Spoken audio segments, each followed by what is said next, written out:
Hey guys, what's up? Welcome back to my channel. So for today's video, I'm going to be doing a review on the new WetNWild Crystal Collection. Well, not the entire collection, but these two little mini eyeshadow palettes right here. This is part of the Crystal Collection. This is the Jade Palette. This is the Rose Quartz palette. If you guys want to see what my thoughts and opinions are, where I also touch on the scandal that WetNWild is going through, how I got this look, then definitely keep on watching.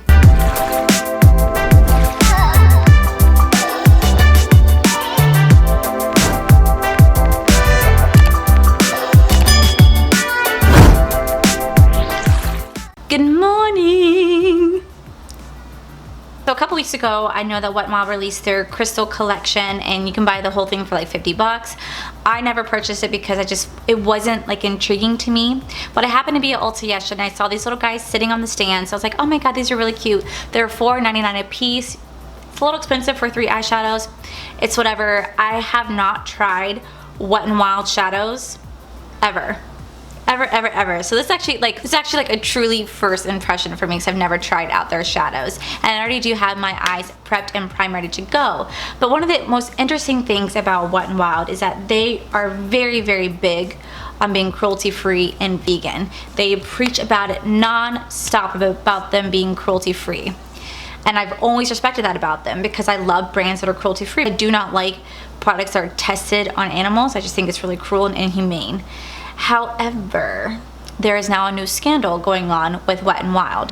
So I don't know if you guys have heard about Leaping Bunny, but it is a certified cruelty-free website where you can see every single brand that is certified cruelty-free. It literally has hundreds of brands on there that you can shop and search for, and it literally tells you which brands are cruelty-free, which ones are not. Now everything's supposed to hopefully be going cruelty-free in 2020. We shall see. But, so China still tests makeup on animals, so it makes it not cruelty-free, and any makeup sold inside China technically is not labeled cruelty-free. However, WetNWild has always been a big preacher about not testing on animals, and they really pride themselves in that.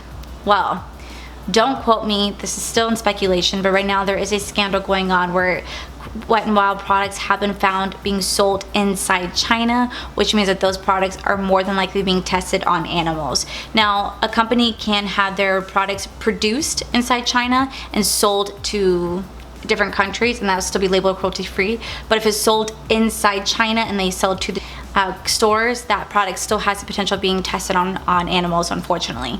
So there's a website, and I will link everything down below. I'm not going to read the entire thing, but this website is called Cruelty Free Kitten, and it talks about the scandal potentially being held over with WetNWild.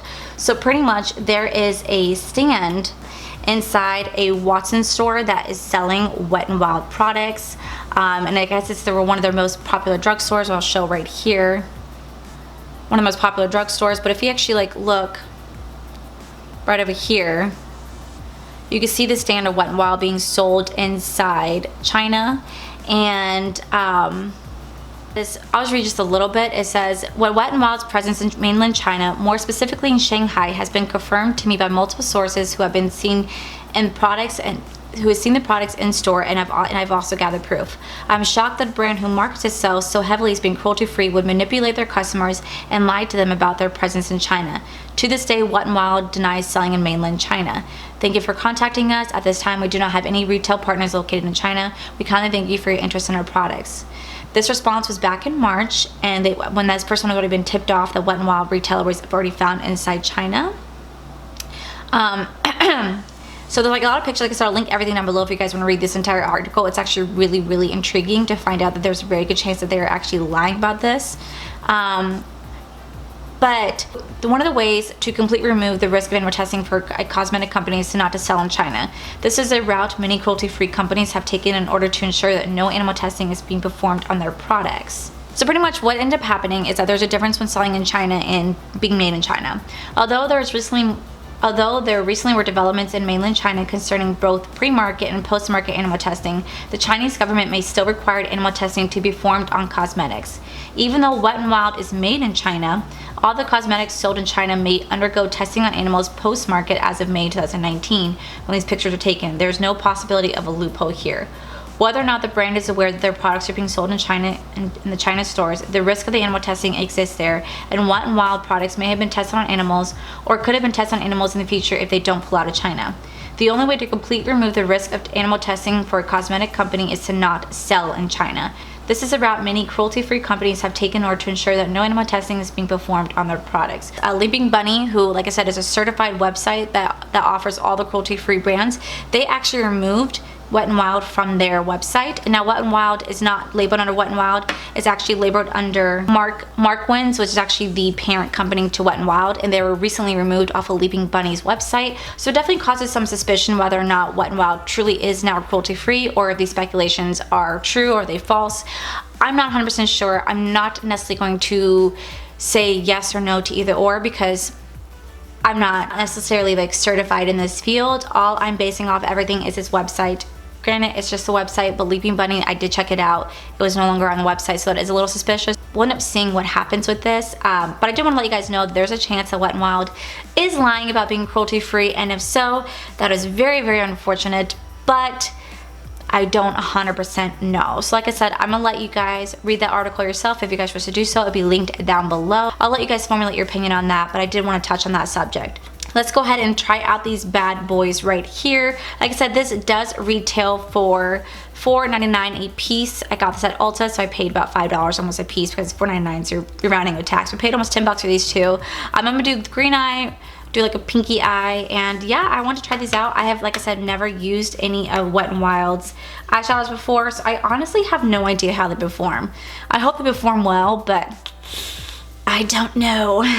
Swatches for you. They look to be pretty shimmery.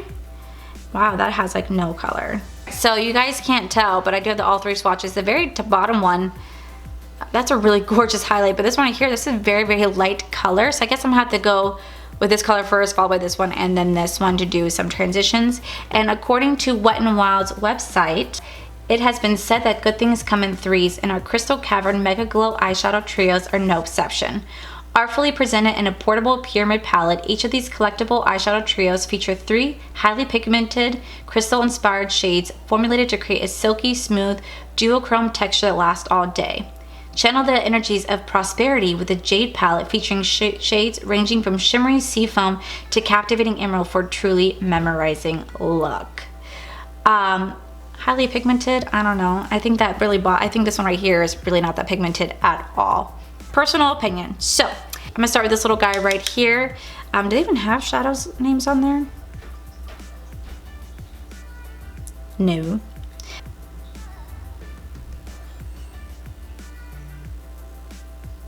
You know what's weird is that this does not look green at all. It's green in the pan, but when you're actually putting it on your eye, it does not look green whatsoever. I mean, there's only so many looks I can do with this. So far there's no fallout to this whatsoever. I look like I have a black eye. Oh my God. There's no fallout to this whatsoever. It's blending out really, really easily. It does not look emerald green to me. It looks black to me. Yeah. Alrighty, well, it's so weird because it's like black with like green shimmer in it. I don't like this color. I don't like it, but we're gonna do a cut crease. We're gonna do a cut crease today. All right, so the next one I go into is this little green guy right here. I'm taking my wet brush. Maybe that'll help with pigment because it was very lackluster on my finger when I did the swatch. Hopefully this will help. God, that has like no pigment to it.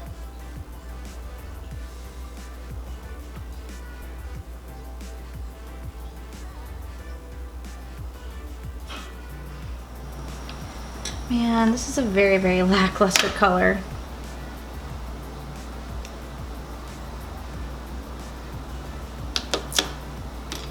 Okay. It's very plain Jane, not a fan. Alright, the last one we're going to is this little white guy is this little shimmer right here. You can't even like barely see it, but I'm gonna go dig into this one. I think this is supposed to be like the I think it's supposed to be like a sea foam one, but see, this one has like a little bit more payoff. Like, see, it looks pretty right there.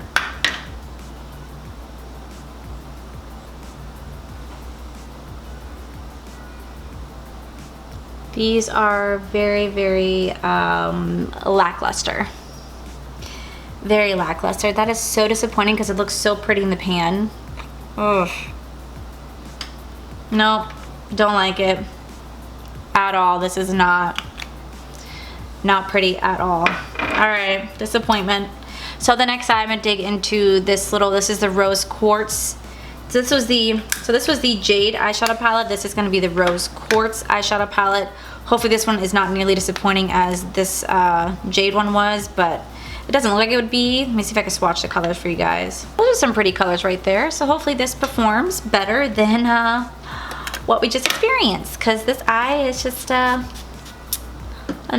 looking that good. So the first I'm gonna dig into is this little guy right here. This is like a really like soft pink, almost purple color. And I'm just gonna place that in my transition. I'm gonna place that. Well, y'all know where I'm gonna place it.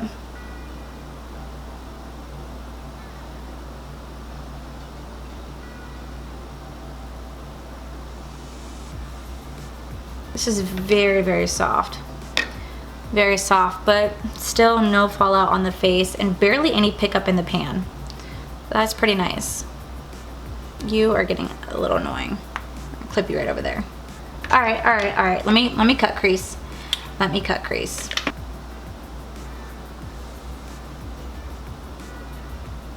This one was just too. Ugh. Oh look, some pigment.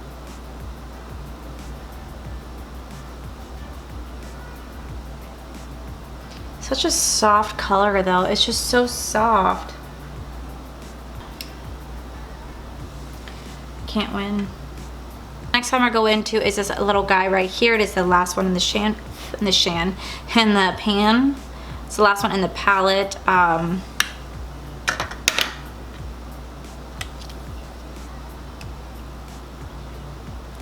Okay, that actually has some pigment to it. That one's actually kind of nice.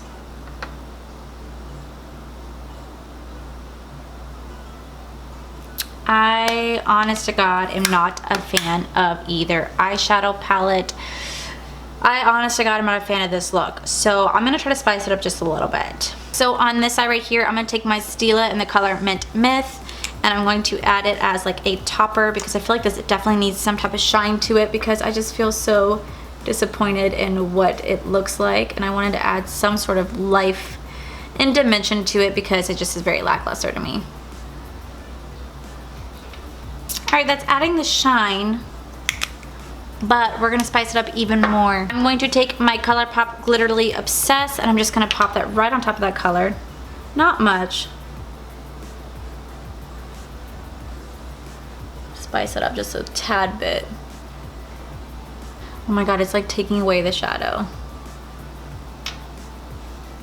Alright, so while that dries, I'm going to take my ColourPop Supernova shadow, and it's the color Hazel, or Hazy, and I'll place that right here. See if this helps out a little bit. It has the duochrome factors in it as well, just like these palettes said they do, but they don't. And then I'm also going to put that little disco lady right on top of that as well. So I'm not going to do my under eye because I find that these colors and the palette are very underwhelming. So I'm going to do the rest of my face and I'll be right on back, guys. Alright guys, and this is the final look. What do I have to say about these eyeshadow products? They suck.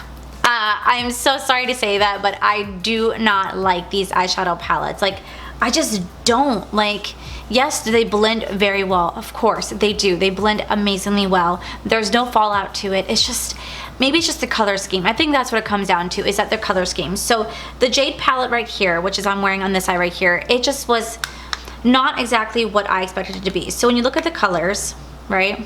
So look at these colors right here. You would think that they would have more of like a poppy green feel. This dark color right here, pretty much black.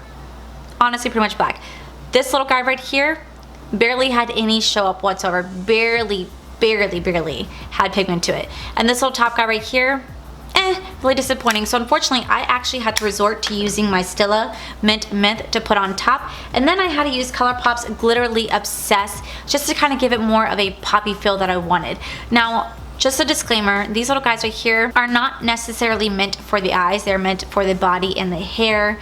I was informed that by a beautiful viewer of mine. And so even though I put it on my eye, I don't necessarily recommend to put on your eye, but it's up to you, it's your discretion whether or not you want to put this on the eye, because if the glitter gets in the eye, it can cause damage.